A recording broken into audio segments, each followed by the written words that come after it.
Сәлеметсіңдер ме оқушылар? Бүгінгі математика пәнінен жаңа тақырып теңдеуді түрлендіру тәсілімен шешу. Жаңа тақырыпты бастамас бұрын өткен тақырыпты қайталайық.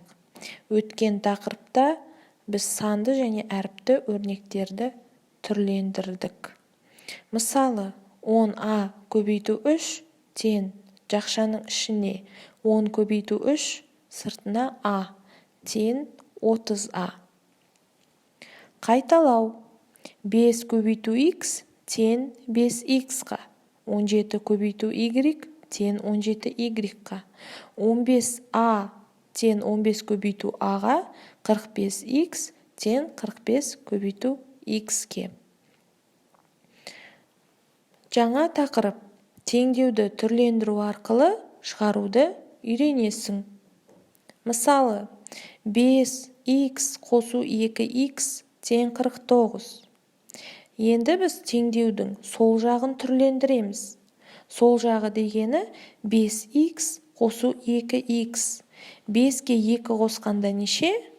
Дұрыс, 7. Яғни түрлендіріп, ықшамдап жазғанда 7x тең 49. Ал біз жаңа жоғарыда қайталаған кезде 7x нешеге тең дедік?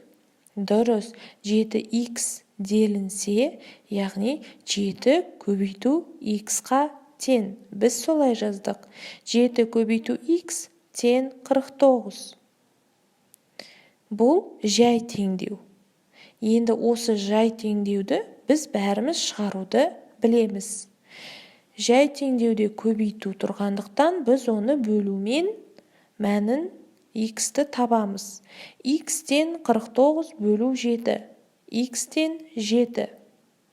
Яғни жоғарыда тұрған 5x қосу 2x-тің x-тардың орнына 7 санын қоямыз. Тексереміз. 5 көбейту 7 қосу 2 көбейту 7 тең 49. 5-ке 7-ні көбейтеміз 35, 2-ге 7-ні көбейтеміз 14. 35-ке 14-ті қосқанда 49 мәні шығады. Біздің теңдеуіміз дұрыс. Келесі қадам оқушылар. Біз қазір осыған ұқсас теңдеуді өздерің шығарып көресіңдер. Яғни, бірінші дәптерді ашып, бүгінгі күнді жаз. Көркем жазу керек екенін ұмытпа. Номер 2-нің әсі 25-ші беттегі екі теңдеуді шығар. Номер 2-нің әсін шығаратын кезде бейне жазбаны тоқтат. Шығарып болған соң, әрі қарай жалғастыр. Оқушылар, кейбір теңдеулерді қосу мен азайту, көбейту мен бөлудің қасиеттерін қолдану арқылы шығаруға болады. Мысалы, жақшаның ішінде x қосу 54, азайту 28 тең 38. Біз қазір теңдеудің сол жағында тұрған өрнекті ықшамдаймыз.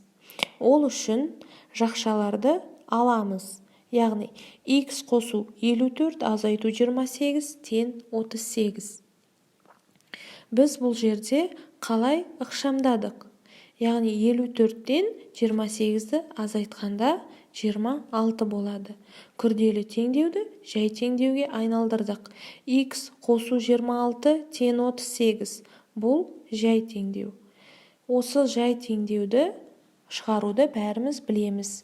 X тен 38 азайту 26, x тен 12. Тексереміз.